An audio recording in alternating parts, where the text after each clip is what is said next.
नमस्कार दोस्तों, आपका मेरी YouTube चैनल में स्वागत है। आज मैं आपको जेठ मास में जल दान की कहानी सुनाने जा रही हूँ। अगर आपको ये कहानी पसंद आए तो कमेंट बॉक्स में भगवान विष्णु की जय अवश्य लिखिए। साथ ही अगर आपने अभी तक मेरे चैनल को सब्सक्राइब नहीं किया तो सब्सक्राइब कर लीजिए और बेल आइकॉन पर क्लिक जरूर कीजिए, जिससे हमारे वीडियो के नोटिफिकेशन आपको मिलते रहे। अब सुनिए ये कहानी। किसी गांव में एक सेठ और सेठानी रहते थे। सेठ जी के कोई संतान नहीं थी। सेठानी बहुत ही धार्मिक प्रवृत्ति की थी। वह दिन रात पूजा पाठ किया करती थी। सेठ जी बहुत ही धनवान थे। उनके पास किसी प्रकार की कोई कमी नहीं थी, लेकिन संतान नहीं होने के कारण बहुत दुखी रहते थे। सेठ जी के घर पर कई सालों से एक नौकर काम करता था। एक दिन की बात है, वह नौकर सेठ जी के पास आया और बोला, सेठ जी, आप संतान नहीं होने के कारण बहुत दुखी है। मुझसे आपका यह दुख देखा नहीं जाता।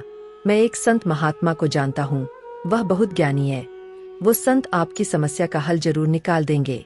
आप अगर कहें तो मैं उनको यहाँ लेकर आऊं।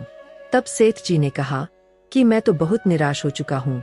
लगता है हमारे भाग्य में संतान सुख है ही नहीं। लेकिन फिर भी अगर तुम्हें लगता है कि वह संत हमारी समस्या का समाधान करेंगे और तुम्हें उन पर विश्वास है, तो तुम उन्हें जरूर लेकर आओ। नौकर ने कहा, ठीक है।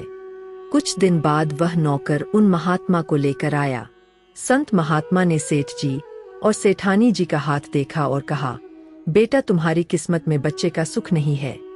यह सुनकर सेठ सेठानी रोने लगे और सेठ ने कहा, बाबा जी, ऐसा मत कहिए, कोई तो उपाय होगा।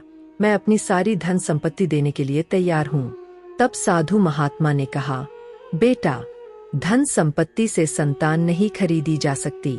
तुम्हारे पिछले जन्म के कर्मों के कारण तुम्हें इस जन्म में संतान का सुख नहीं मिला।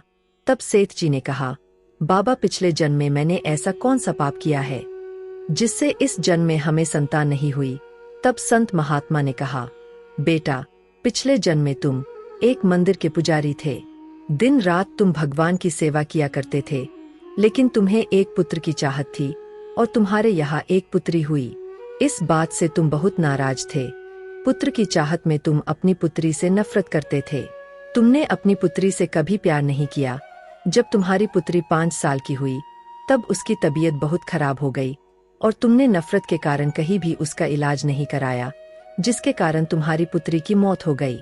दिन रात भगवान की पूजा करने के कारण तुम्हें दौलत तो मिल गई, लेकिन पुत्र की चाहत में तुमसे कन्या की हत्या का दोष लग गया। इस कारण इस जन्म में तुम्हारे कोई संतान नहीं है। यह सुनकर सेठ सेठानी बाबा के चरणों में गिर पड़े और रोने लगे, हे बाबा, आप तो बहुत ज्ञानी हैं। कृपा करके इस पाप से बचने का कोई उपाय बताइए। अब हमें संतान सुख नहीं मिले तो कोई बात नहीं, लेकिन हमें कन्या की हत्या के पाप से मुक्ति दिलाइए। हम कन्या हत्या के पाप के साथ जीवित नहीं रह सकते। तब साधु महात्मा ने कहा, एक उपाय है।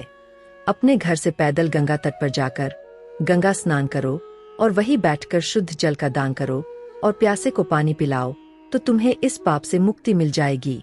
जेठ मास में जलदान महादान होता है। इस दान को करने से व्यक्ति के जन्म जन्म के पाप मिट जाते हैं। लेकिन यह काम संकल्प लेकर करना चाहिए। अगर बीच में तुमने यह काम करना छोड़ दिया तो तुम पाप के भागीदार बनोगे। साधु महात्मा की बात मानकर सेठ सेठानी ने पूरे जेठ मास में गंगा स्नान किया तथा जलदान किया, जिसके प्रभाव से सेठ सेठानी के सारे पाप नष्ट हो गए। जेठ मास में गंगा स्नान करने और जलदान करने के पुण्य से 1 साल बाद सेठ सेठानी के घर एक सुंदर कन्या ने जन्म लिया। सेठ सेठानी बहुत खुश हुए और अपनी कन्या के साथ खुशी खुशी रहने लगे। इसी प्रकार जेठ मास में जो कोई भी गंगा स्नान करता है, जल का दान करता है, उसके जाने अनजाने में हुए सभी तरह के पाप नष्ट हो जाते हैं। जय हो भगवान विष्णु की। आपको यह वीडियो पसंद आया हो तो कमेंट बॉक्स में कमेंट करके जरूर बताइए। साथ ही मेरे वीडियो को ज्यादा से ज्यादा शेयर करें। धन्यवाद।